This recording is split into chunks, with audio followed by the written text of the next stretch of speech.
Igihe kimwe umugore w'umwishongozi yabajije umusaza wari umuzunguzayi w'amagi ku muhanda, aramubaza ati ese igi rimwe ribisi rigura angahe?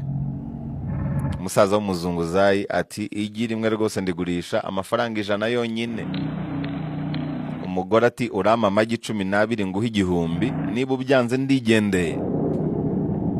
Umusaza yabwiye umugore mu ijwi ribabaye ati ibyo ushaka nibyo nkora mabuja, ngaho yatwarire ku giciro wifuza yose uko ari 60, kubera ko kuva mu gitondo sinigeze ngurisha igi na rimwe, kandi dore buragorobye umuryango wanjye urantegereje ngo babone icyo kurarira.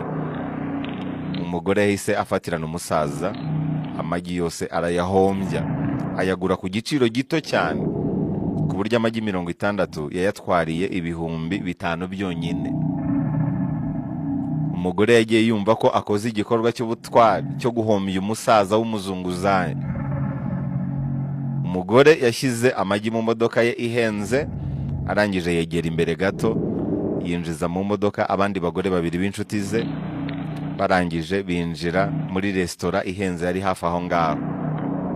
Umugore yabwiye izo nshuti ze zose ati mwaka icyo mushaka cyose rwose ndacyishyura. Basabye ibiribwa by'amoko atandukanye n'ibinyobwa by'amoko atandukanye bihenze, baryaho nka 1/2, ibindi barabisigaza byabananiye. Muri iyo resitora nyamugore yishyuye fagitire y'amafaranga 150 yose. Umugore mu kwereka bagenzi be ko arenze yishyuye arengejeho 10,000 nk'agashimwe k'umusore wari wabakiriye muri iyo resitora. Iyi nkuru rero ni inkuru isanzwe ku mucuruzi wa resitora, ariko ntisanzwe kuri wa musaza w'umuzunguzayi w'amagi.